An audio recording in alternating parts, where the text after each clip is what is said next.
ठीक आहे. तर नंतर आपण बघणार आहे कोणकोणते ड्रग्स पार्किन्सन्समध्ये किंवा पार्किन्सन डिसमध्ये यूज करणार आहे, जेणेकरून आपण त्याचं ट्रीटमेंट करू शकूया किंवा प्रिव्हेन्शन करू शकूया. समजा तो जेनेटिक असेल तर ओके, ट्रीटमेंट म्हणजे तो झाला आहे. त्यानंतर आपण जे हॉर्मोनल इम्बॅलन्स आहे, what is my hormonal imbalance म्हणजेच काय झालं आहे, ॲसिटिल्कोलीनचं कॉन्सन्ट्रेशन वाढलं आहे आणि डोपामाइनचं कमी झालं आहे. ओके, म्हणजेच काय करायचं आपल्याला, याच्या विरुद्ध करायचं. काय करायचं विरुद्ध म्हणजेच आपल्याला काय करायचं आहे, ॲसिटिल्कोलीनचं कॉन्सन्ट्रेशन कमी करायचं आहे आणि त्याबरोबर डोपामाइनचं कॉन्सन्ट्रेशन वाढवायचं आहे. हा अल्टिमेट एम आहे आपला. कोणता एम आहे, ॲसिटिल्कोलीनचं कॉन्सन्ट्रेशन कमी करायचं आणि कशाचं वाढवायचं, डोपामाइनचं वाढवायचं. ठीक आहे. तर बघूया आपण क्लासिफिकेशन काय. पहिले बघा, drugs affecting brain dopaminergic systems, म्हणजे तो ड्रग काय करणार, तुमच्या डोपामिनर्जिक सिस्टीमवर जाऊन ॲक्ट करणार आहे. म्हणजेच काय करेल, डोपामाइनचं कॉन्सन्ट्रेशन काहीतरी करून, म्हणजे काही कोणत्या वेने काम करणार आहे. एकतर त्याचं सिंथेसिस वाढवेल. ओके, म्हणजे एकतर त्याचं सिंथेसिस वाढवेल किंवा दुसरं असेल त्याचं मेटाबॉलिझम कमी करेल. ओके, किंवा जे रिसेप्टर आहेत त्याचं काय करतील, अप रेग्युलेशन करेल. ठीक आहे, म्हणजे ॲक्शन काय करेल, वाढवेल. ओके, हे 3 मेकॅनिझम त्या ठिकाणी असणार आहेत. बघ काय असेल, पहिला क्लास कोणता आहे, लेक्चर चालू आहे. पहिलं काय बघा, dopamine precursor. What is my dopamine precursor, की लिव्होडोपा हा काय त्याचा प्रिकर्सर आहे. म्हणजेच जेव्हा हा लिव्होडोपा तुमच्या ब्रेनमध्ये रीच आउट करेल, तेव्हा त्याचं कन्व्हर्जन कशामध्ये होईल, तुमच्या डोपामाइनमध्ये होईल.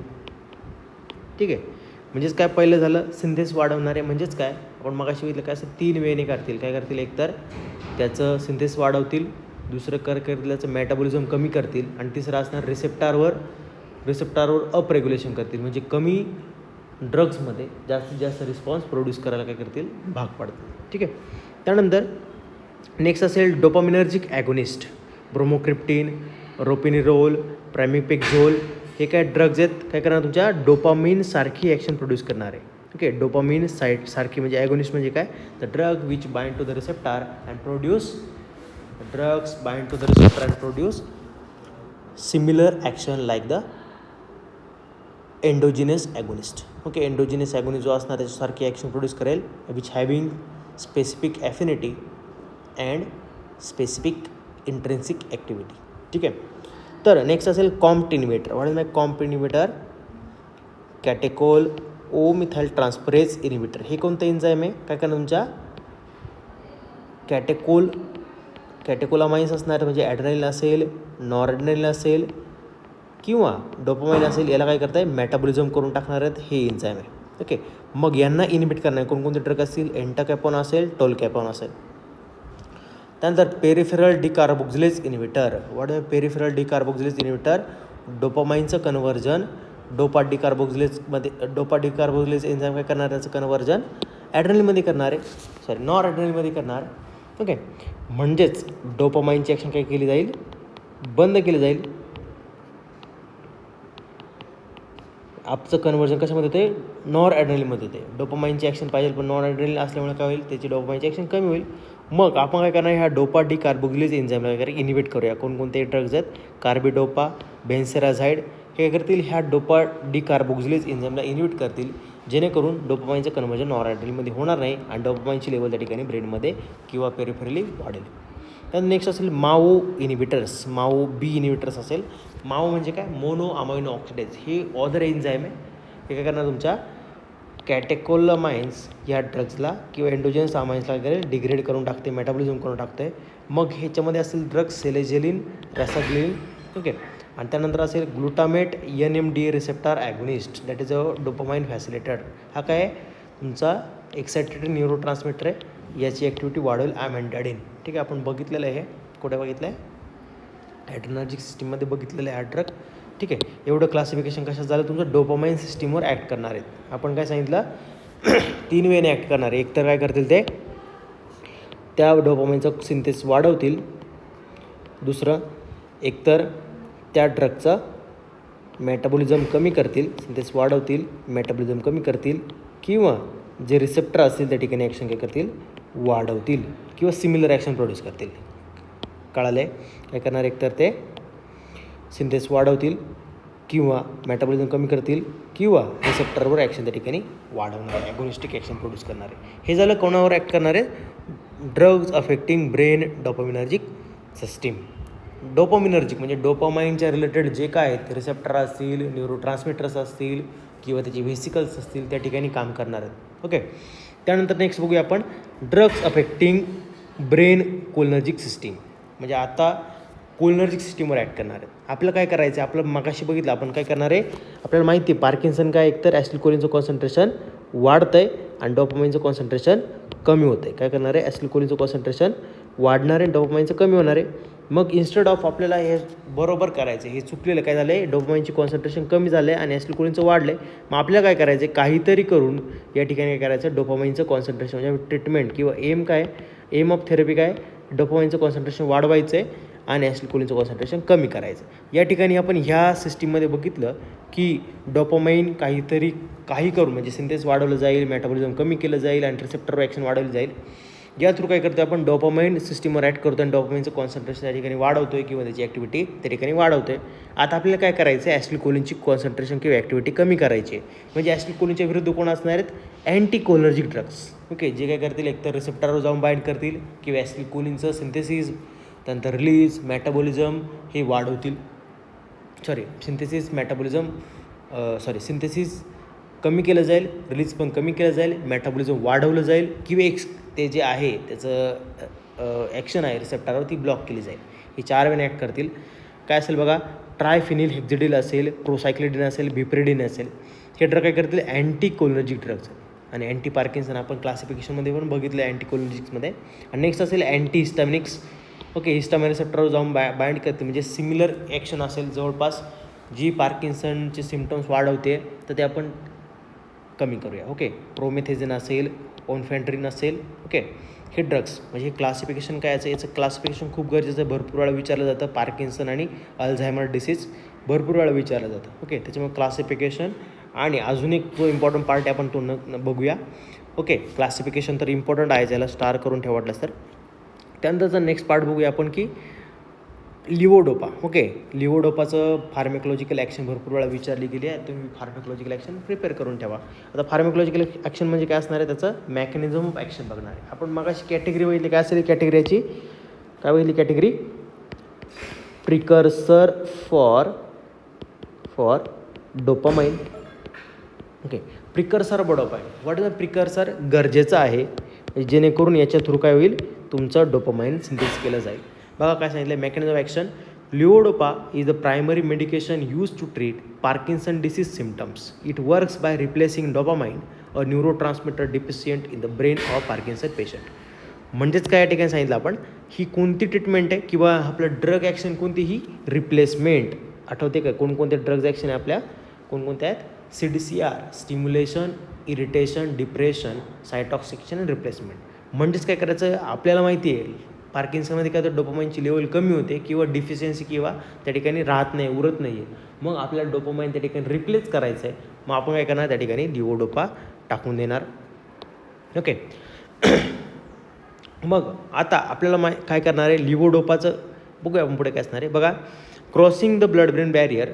काय करेल, हा ब्लड ब्रेन बॅरियर क्रॉस करेल आणि त्यानंतर तो ब्रेनमध्ये रिच आउट करेल आणि त्याच्यामध्ये कन्वर्जन होईल तुमच्या डोपामाइनमध्ये. ठीक आहे, levodopa unlike dopamine itself can cross the blood brain barrier, a protective membrane separating the blood stream from the brain. म्हणजे जी ब्लड स्ट्रीम असेल त्याच्यापासून ब्रेनला सेपरेट करणार काय आपल्याला माहिती, ब्लड ब्रेन बॅरियर असेल, आपण त्याला BBB म्हणतो. ओके, ब्लड ब्रेन बॅरियर असेल. ओके, तर त्यालाही क्रॉस करून काय करेल, तुमच्या ब्रेनमध्ये रीच करेल आणि conversion with the help of dopa decarboxylase, त्याचं कन्व्हर्जन कशामध्ये होईल, डोपामाइनमध्ये होईल. बघा नेक्स्ट पॉईंट काय सांगितलं आपला की conversion to the dopamine. Levodopa converted into the dopamine. Levodopa converted into dopamine कशा थ्रू होईल, ह्या एन्झाईम थ्रू होणार. बघा, डोपा डिकार्बोक्झिलेज एन्झाईम थ्रू काय होईल, त्या ठिकाणी तुमचं ड्रग काय होईल कन्वर्ट होईल कशामध्ये डोपामाइनमध्ये. बघा once inside the brain levodopa is converted to the dopamine by an enzyme called as dopa decarboxylase. Dopa decarboxylase जी एन्झाईम असणार आहे त्याच्यामुळे काय तुमचं कन्व्हर्जन लिओडोपाचं कन्व्हर्जन डोपामाइनमध्ये होईल या ठिकाणी असेल तो.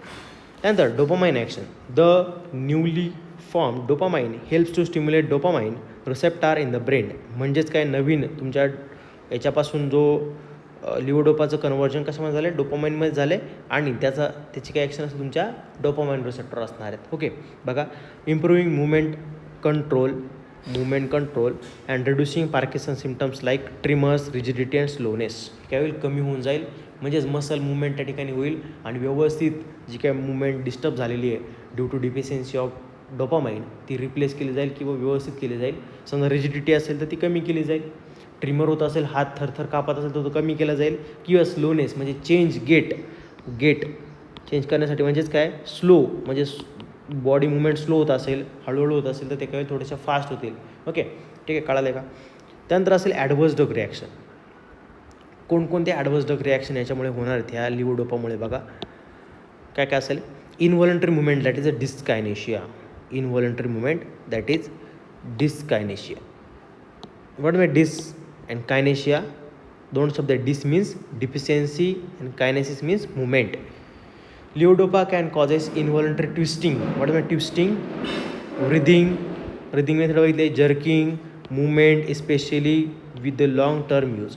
म्हणजे तुम्ही जेव्हा जास्त काळासाठी लिओडोपा हा ॲडमिनिस्ट्रेट करणार आहे ज्या पेशंटमध्ये ज्यांना पार्किन्सन आहे त्याच्यामध्ये काय होतील हे सिम्टम दिसेल. डिस्कायनेशिया म्हणजे काय दोन शब्द बघा काय असेल.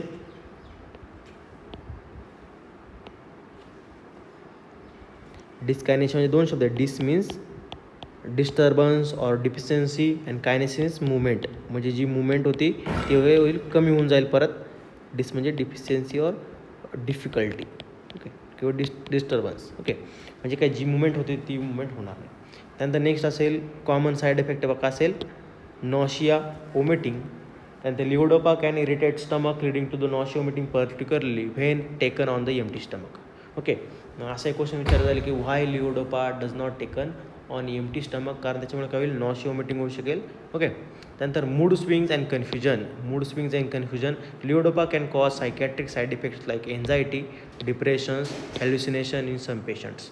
म्हणजेच काय आपल्याला माहिती आहे डोपामाइन काय तुमचा प्लेजर हॉर्मोन आहे आणि तो जास्त प्रमाणात वाढला तर मूड स्विंग्स होऊ शकतात किंवा फ्लक्च्युएट झालं तर काही मूड काय होऊ शकतात चेंजेस होऊ शकतात. बिहेवियर चेंज होऊ शकतं पर्सनचं मेंटल बिहेवियर चेंज होऊ शकतं आणि मे बी कॉजेस एन्झायटी होऊ शकेल डिप्रेशनमध्ये जाऊ शकेल पेशंट किंवा हॅल्युसिनेशन म्हणजे भ्रम होऊ शकेल.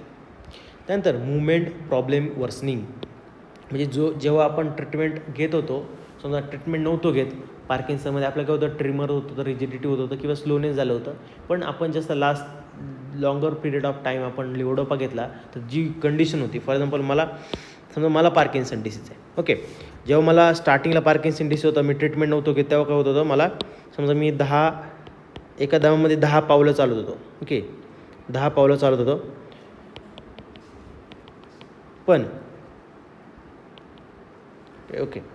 पण जेव्हा मी ट्रीटमेंट चालू केली आहे ओके जेव्हापासून मी ट्रीटमेंट चालू केली आहे तर मी त्याच्यापासून काय होईल 7च पावलं चालेल.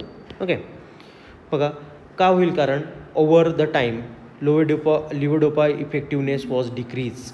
इफेक्टिव्हनेस काय होईल कमी होईल आणि off period may becomes more frequent and severe.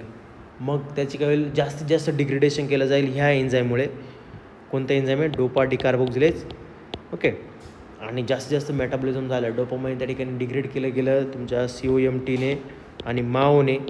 Okay जे डिफिशियन्सी त्या ठिकाणी तयार होईल आणि जास्तीत जास्त मुवमेंट काय होईल त्या ठिकाणी डिस्टर्ब होईल वर्स्ट होईल.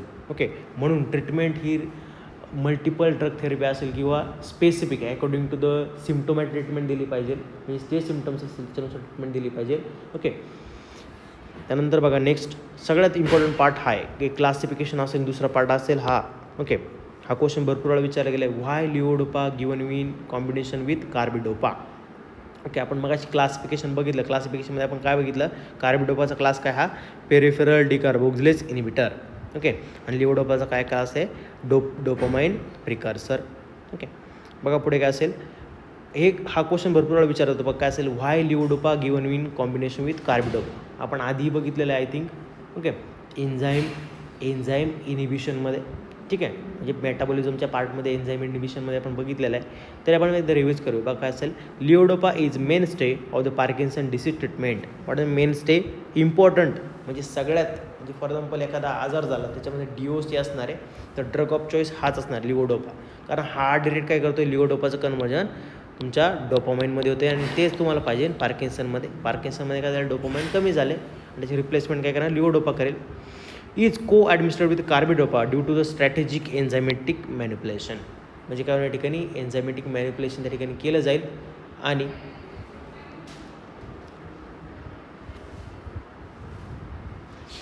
स्ट्रॅटेजिक एन्झायमॅटिक मॅनिप्युलेशन केलं. व्हॉट मॅनिप्युलेशन काय केलं जाईल, कमी केलं जाईल आणि जे मेटाबॉलिझम असेल त्या ठिकाणी बघूया पुढे काय असेल. Levodopa itself broken down by the dopa decarboxylase outside the central nervous system and significantly reduce the therapeutic efficacy.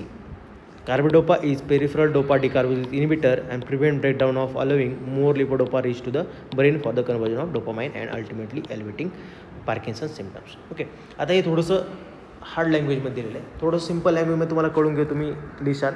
Okay, जेव्हा लिओडोपा तुम्ही देणार आहे, ओके बघा, लिओडोपा तुम्ही ॲज इंडिव्हिज्युअल सिंगल ड्रग म्हणून देणार आहे, एकटा. समजा हा एकटाच तुम्ही त्या ठिकाणी दिला, तर समजा मी 100 मिलीग्रॅम दिला, तर याच्यातला फक्त काय 1% म्हणजे 1 मिलीग्रॅमच त्या ठिकाणी काय होईल, ॲब्सॉर्ब केलं जाईल कुठे, ब्रेनमध्ये. आणि याचंच कन्वर्जन कशामध्ये होईल, तुमच्या कशामध्ये होईल, डोपामाइनमध्ये होईल. ओके, बघा परत एक लक्ष द्या. लिओडोपा मी जेव्हा इंडिव्हिज्युअल ड्रग देणार आहे पार्किन्सनमध्ये, जेव्हा मी 100 मिलीग्रॅम ड्रग देईल त्याच्यातलं फक्त 1 मिलीग्रॅम म्हणजे 1% ड्रग काय होतं त्या ठिकाणी ॲब्सॉर्ब करेल तुमच्या ब्रेनमध्ये through the blood brain barrier आणि त्याचं कन्वर्जन काय होईल, डोपामाइनमध्ये होईल. म्हणजेच किती होईल, फक्त 1% डोपामाइन त्या ठिकाणी तयार होईल 100 मिलीग्रॅमपासून. ओके, पण हे का होतं, या ठिकाणी 100 मिलीग्रॅम दिले, 1 मिलीग्रॅम का पोचते, कारण या ठिकाणी काय तुमचा कोणतं एन्झाईम आहे आपल्याला माहिती आहे, कोणतं आहे ते, कोणतं आहे, डोपा डिकार्बोक्सिलेज एन्झाईम आहे. कोणतं आहे, डोपा डिकार्बोक्सिलेज एन्झाईम. म्हणजेच काय करताय, तुमच्या ब्रेनच्या बाहेर म्हणजे पेरिफेरीमध्ये काय हे एन्झाईम असल्यामुळेच काय करेल, लिओडोपाचं कन्वर्जन तुमच्या डोपामाइनमध्ये होते, पण कुठे, पेरिफेरीमध्ये. आणि आपल्याला पाहिजे कुठे, डोपामाइन तुमच्या ब्रेनमध्ये. कुठे पाहिजे, तुमच्या ब्रेनमध्ये पाहिजे. ओके, मग त्या ठिकाणी आपण काय करणार आहे, एक ड्रग देणार आहे. ओके, कोणता ड्रग देणार आहे, लिओडोपा बरं, कार्बिडोपा. आणि कार्बिडोपाची कॅटेगरी काय आहे, कार्बिडोपाची कॅटेगरी काय आहे, रिमेंबर आहे का, आठवा बरं, काय असेल ती, पेरिफेरल डोपा डिकार्बोक्सिलेज इनिबिटर. ओके, म्हणजेच कार्बिडोपा काय करेल, तुमच्या पेरिफेरीमध्ये असणारं जे एन्झाईम असेल डोपा डिकार्बोक्सिलेज, जे लिओडोपाचं कन्वर्जन डोपामाइनमध्ये करतं आहे, कुठे, पेरिफेरल सिस्टीममध्ये. ओके, ज्या ठिकाणी डोपामाइनचं आपल्याला गरज नाही, आपल्याला ब्रेनमध्ये गरज आहे, पण कन्वर्जन कुठे करतं आहे, तुमच्या बाहेरच करतं आहे. मग हा कार्बिडोपा काय करेल, या डोपा डिकार्बोक्सिलेज एन्झाईमला इनिबिट करेल आणि तुमचा लिओडोपा जास्तीत जास्त प्रमाणात ब्रेनमध्ये रीच करेल. आणि जेवढा जास्त प्रमाणात रीच करेल, जास्तीत जास्त प्रमाणात त्या ठिकाणी डोपामाइन तयार करेल आणि अल्टिमेट एम जे असेल ते त्या ठिकाणी साध्य होईल.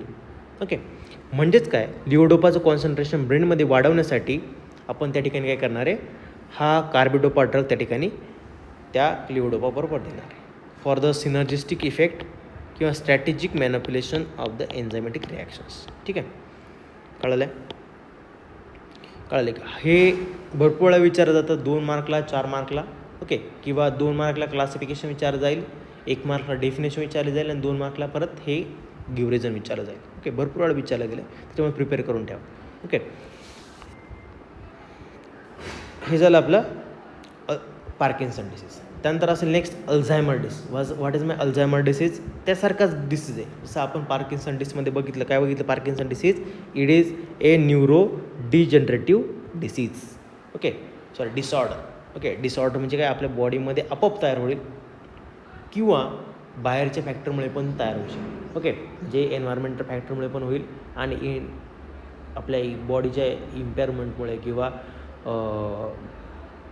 डिफॉर्मिटीजमध्ये तयार होईल. ओके, बघा आता बघूया काय असेल. Alzheimer disease is a progressive neuro degenerative disorder.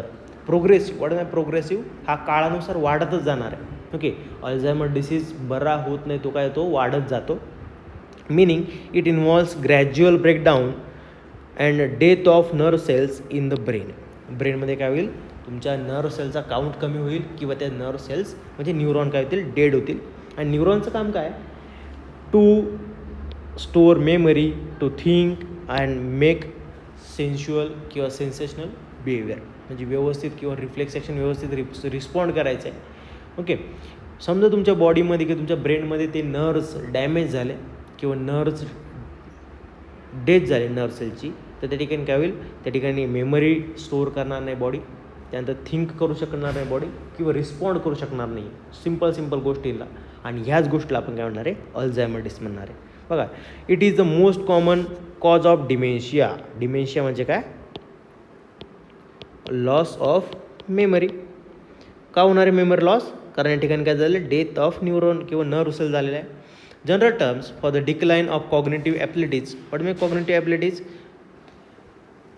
Specific छोट्या छोट्या गोष्टी. फॉर एक्झाम्पल पेनाचं टोपण उघडायचं आहे, ओके, त्यानंतर पेनानं लिहायचं आहे किंवा चपाती खायची आहे, ओके, किंवा ग्लास उचलायचा आहे किंवा ब्रशच्या कंटेनरमध्ये जाऊन ठेवायचा आहे, ओके, किंवा पेन पाऊचमध्ये ठेवायचा आहे किंवा खोडरबर सॅकमध्ये टाकायचं आहे. असे भरपूर साऱ्या छोट्या छोट्या गोष्टी आहेत. ओके, त्या विसरून जाणार आहेत ते किंवा त्या कशा करणार त्याला प्रश्न पडणार आहे. ओके, या सगळ्या आपण त्याला काय म्हणणार आहे, अल्झायमर डिसीज म्हणणार.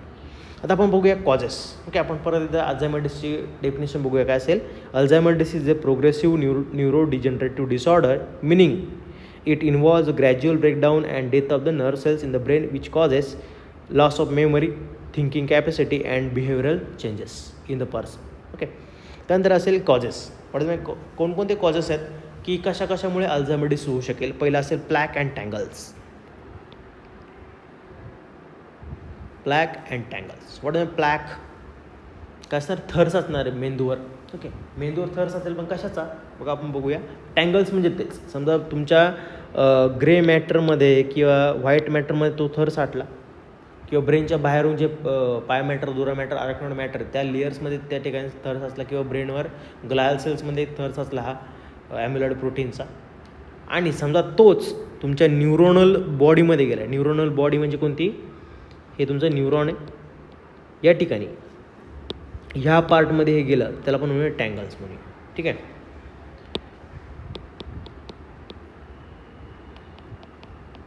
ठीक आहे. बघा, these are the abnormal clumps of protein that build up between and inside the brain cells. म्हणजे ब्रेन सेलच्या आतमध्ये किंवा दोघांमध्ये त्या ठिकाणी साठतील.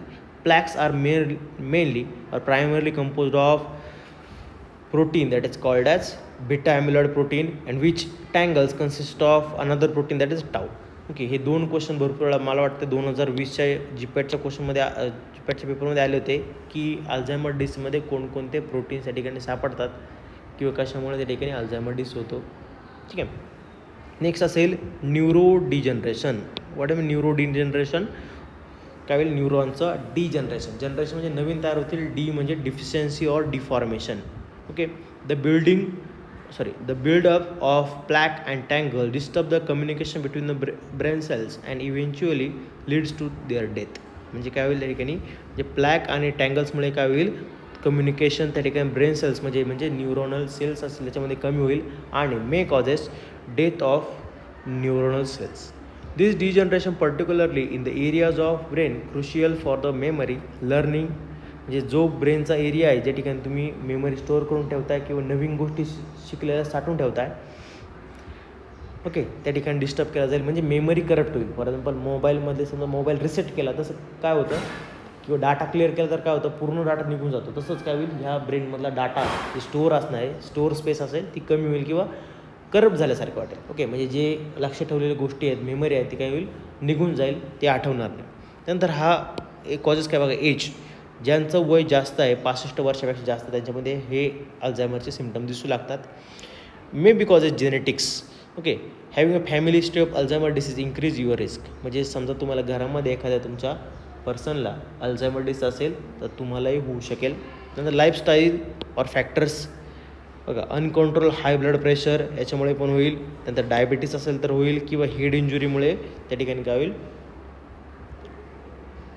अल्झायमर डिसीजचे सिम्पटम दिसू लागतील. म्हणजे डिमेन्शिया म्हणजे लॉस ऑफ मेमरी होईल, आणि मे बी भविष्य काळामध्ये काय होईल, पूर्ण अल्झायमर त्या ठिकाणी डिसीज दिसून येईल. सिम्पटम्स आपण बघूया काय काय असेल. बघा, त्याने 3 स्टेजेस दिले आहेत. काय काय 3 स्टेजेस दिले आहेत सिम्पटमनुसार.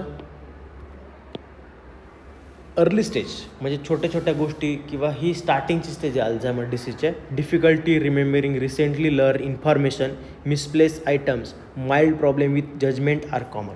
ओके, म्हणजेच छोट्या छोट्या गोष्टी म्हणजे कोणत्या, एखादी गोष्ट घेतलेली ती परत जागेवर न ठेवणे, किंवा आत्ता शिकलेलं म्हणजे थोड्या काळाआधी शिकलेलं विसरून जाणे, किंवा जजमेंट म्हणजे एखादं जजमेंट असेल, फॉर एक्झाम्पल पेनाचं टोपण लावायचं, त्यासाठी जजमेंट पाहिजे, ते जजमेंट राहणार नाही, त्याला आपण काय म्हणूया, अशी अर्ली स्टेज सिम्पटम्स आहेत. म्हणजे तुमच्यामध्ये पण असतील पण ते अल्झायमर नाही आहेत. ओके, 65 एजच्या नंतर होतील हे सिम्पटम्स. ओके, त्यानंतर memory decline becomes more pronounced, confusion increase, difficulty with daily task like managing finance or following directional emerge, personality changes and mood swings.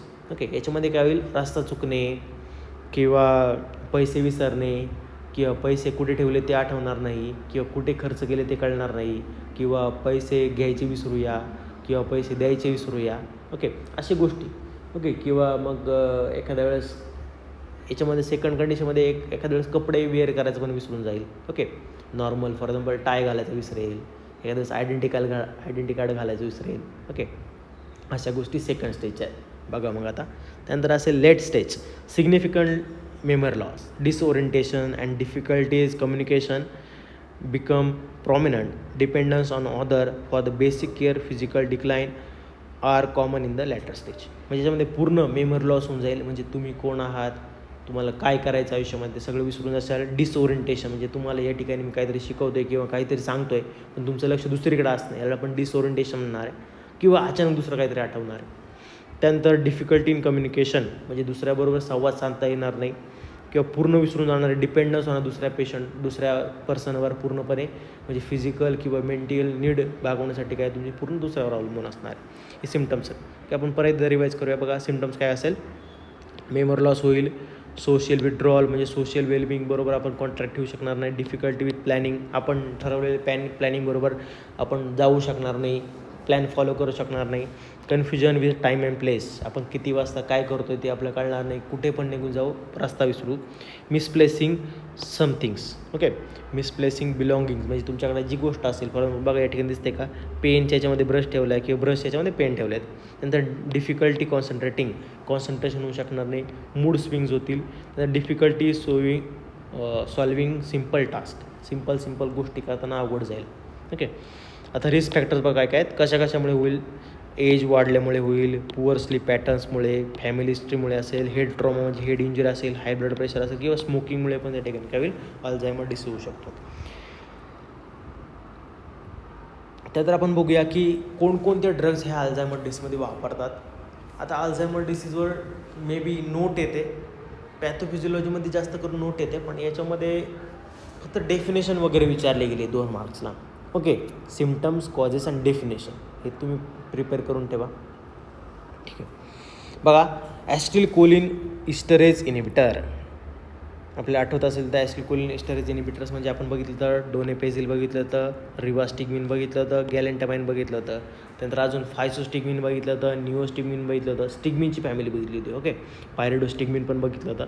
पण याच्यामधले डोनेपेझिल असेल, त्यानंतर रिवास्टिग्मिन असेल, गॅलेंटामाइन असेल, हे ड्रग काय आपण याच्यामध्ये वापरूया अल्झायमर डिसीजमध्ये. कारण आपल्याला माहिती आहे काय असेल, ॲसिटिल्कोलीन कशासाठी गरजेचं, तुमच्या टू मेमरी अँड लर्निंग, तुमची मेमरी शार्प असण्यासाठी किंवा जे काय तुम्ही शिकताय ते आत्मसात करण्यासाठी त्या ठिकाणी काय असणार, तुमची हे ॲसिटिल्कोलीनची लेवल त्या ठिकाणी मेंटेन केली असेल. ओके, त्यानंतर म्हणजेच काय झालं आहे, ॲसिटिल्कोलीनचं कॉन्सन्ट्रेशन या ठिकाणी काय झालं आहे, कमी झालेलं आहे. आपल्याला काय करायचं आहे, ते कॉन्सन्ट्रेशन वाढवायचं आहे. काय झालं, तुमच्या ह्या अल्झायमर डिसीजमध्ये काय झालं आहे, ॲसिटिल्कोलिनचं कॉन्सन्ट्रेशन कमी झालं आहे. तुम्हाला काय करायचं आहे, ॲसिटिल्कोलिनचं कॉन्सन्ट्रेशन त्या ठिकाणी वाढवायचं आहे. तुम्ही काय करणार आहे, ॲसिटिल्कोलिनचं एकतर डिरेक्ट ॲसिटिल्कोलिन त्या ठिकाणी काय करायला सिंथेसिस करायला पाठवूया. पण आपल्याला माहिती आहे acetylcholine does not have any therapeutic effect, कारण तो काय लवकरात लवकर या एन्झाईममुळे काय होतं आहे, मेटाबॉलिझम होऊन जातो आहे. ओके, म्हणून तो तर आपण डिरेक्ट देऊ शकत नाही. मग आपण काय करूया, जे एन्झाईम त्याला मेटाबॉलिझम करत आहे त्या एन्झाईमला आपण काय करूया, इनिबिट करूया, जेणेकरून ॲसिटिल्कोलिनचं कॉन्सन्ट्रेशन त्या सिनॅप्समध्ये वाढेल आणि ॲसिटिल्कोलिनची ॲक्शन त्या ठिकाणी वाढवेल. म्हणजेच मेमरी काय कमी झालेली आहे किंवा मेमरी स्टोअर करण्याची कॅपॅसिटी कमी झालेली आहे किंवा लर्न करण्याची कॅपॅसिटी कमी झाली तर ती काय होईल, इम्प्रूव्ह होईल. ओके, सिम्पटम्स इम्प्रूव्ह होतील. बघा, याला सिम्टमॅटिक ट्रीटमेंट म्हणूया आपण. This medication work by increasing the level of acetylcholine as a neurotransmitter is important for the memory and the learning. Memory आणि लर्निंगसाठी जो इम्पॉर्टंट न्यूरोट्रान्समिटर आहे ॲसिटिल्कोलिन, त्याची काय झाली, अल्झायमर डिसीजमध्ये कमी झाली. आपण त्याचे कॉन्सन्ट्रेशन वाढवण्यासाठी आपण काय करूया, त्याचं ब्रेकडाऊन कमी करूया. Okay, in Alzheimer disease the breakdown of acetylcholine is accelerated and acetylcholinesterase inhibitor inhibits the enzyme acetylcholinesterase which breakdowns the acetylcholine allowing the more remain active in the brain. म्हणजे आपण काय करूया, ॲसिटिल्कोलिनला ब्रेकडाऊन करणारं जे enzyme आहे, जे ॲसिटिल्कोलिनिस्टरेज, त्याला आपण काय करूया, इनिबिट करून टाकूया आणि देअर बाय ॲसिटिल्कोलिनचं कॉन्सन्ट्रेशन ब्रेनमध्ये वाढूया. एक्झाम्पल काय, डोनेपेझिल असेल, रिवास्टिग्मिन असेल, गॅलेंटामाइन असेल. त्यानंतर नेक्स्ट असेल NMDA receptor antagonist. NMDA receptor antagonist. What is my NMDA receptor? N-methyl D-aspartate which is excited neurotransmitter. Okay, पण याचा रोल काय बघा काय असेल, ह्या रिसेप्टारला किंवा ह्या एक्सायटेड न्यूरोट्रान्समिटर आपल्याला इनिबिट का करायचं. बघा, this medication memantine works by the regulating glutamate and another neurotransmitter because over active glutamate activity can cause damaging the brain cells in the Alzheimer disease. म्हणजे आधीच ब्रेन काय झाला आहे त्या ठिकाणी अल्झायमर डिसीजमध्ये डॅमेज झाला आहे. आपण बघितलं neuro degenerative disease in which death or damage of the nerve cells. म्हणजे अजून भरपूर सारे सेल्स डेथ झाल्यात आणि त्याच्यावर काय आपण प्रेशर टाकणार आहेत का, कधी ओव्हर ॲक्टिव्ह ॲक्टिव्हिटी असेल कशाची, ग्लुटामेटची, एक्सायटेड न्यूरोट्रान्समिटर म्हणजे नर्व सेलला स्टिम्युलेट करणारा हॉर्मोन आहे, न्यूरोट्रान्समिटर आहे. याची ॲक्टिव्हिटी आपण बंद केली तर सपोर्टिव्ह थेरपीमध्ये आपण हा यूज करूया. बघा, याच्यामध्ये काय असेल, ड्रग असेल, मेमॅन्टिन असेल, ॲमेंटेडिन असेल. ठीक आहे, antagonist of NMDA receptor and moderating the glutamate signalling and potentially protecting the neurons from the damage. Okay, जे डॅमेज होऊन देणार नाही, नर्व्स जे आहेत ज्या डॅमेज झाल्या, ज्या डेड झाल्या त्यांचं नाही, पण ज्या डॅमेज होणार आहेत जेव्हा ग्लुटामेटची ॲक्टिव्हिटी वाढली, न्यूरॉन स्टिम्युलेट होतील, त्याच्यामुळे ते डॅमेज होण्याची शक्यता जास्त आहे. म्हणून आपण ग्लुटामेटचं कॉन्सन्ट्रेशन त्या ठिकाणी कमी करूया की ग्लुटामेटचं रिसेप्टरला आपण त्या ठिकाणी ब्लॉक करून टाकूया. त्यानंतर नेक्स्ट असेल अँटी ॲम्युलॉइड बीटा मोनोक्लोनल अँटीबॉडीज. म्हणजे आपल्याला माहिती आहे काय कशामुळे कोणकोणतं प्रोटीन आहे, ॲम्युलॉइड प्रोटीन असेल, हे झालं प्लॅक, आणि कोणकोणते असेल टँगल्स, टाऊ प्रोटीनचे असतील टँगल्स. आपण त्या बीटा ॲम्युलॉइड प्रोटीनचं त्या ठिकाणी थर साठवून दिलं नाही ब्रेनवर, तर त्या ठिकाणी काय अल्झायमर डिसीज होणार नाही. म्हणजे आपण प्रिव्हेन्शन करू शकेल ज्यांना जेनेटिक हिस्ट्री आहे अशी आहे. ठीक आहे, बघा, these are the newer medication that targets the beta amyloid plaques hallmark abnormality in the Alzheimer disease. म्हणजेच आपल्याला माहिती आहे अल्झायमर डिसीज होत असेल तो कशामुळे होते, तुमच्या ह्या बेटा ॲम्युलॉइड प्रोटीनमुळे होते किंवा प्लॅक्समुळे होत आहे. मग आपण समजा तो प्लॅक्स त्या ठिकाणी तयार होऊन दिला नाही तर आपण त्या अल्झायमर डिसीजला प्रोटेक्ट करू शकतो, प्रिव्हेंट करू शकतो, पर्सनला प्रोटेक्ट करू शकतो. This idea is to remove or prevent the buildup of these plaques potentially slowing the disease progression. म्हणजे प्रोग्रेसिव्ह डिसऑर्डर आहे, आपण त्याला काय करूया, ट्रीटमेंट तर नाही करू शकत पण प्रिव्हेन्शन करेल. म्हणजे जी प्रोग्रेशन आहे, म्हणजे लवकर डिमेन्शिया होणार असेल, लवकर लॉस ऑफ मेमरी होणार असेल तर ती काही काळानंतर होईल किंवा जो प्लॅक तयार होतो आहे तर तो कमी केला जाईल या ड्रग्समुळे. बघा, अडू कॅनमॅप हा काय MAB म्हणजे आपल्याला माहिती काय असेल, MAB म्हणजे मोनोक्लोनल अँटीबॉडीज असणारे.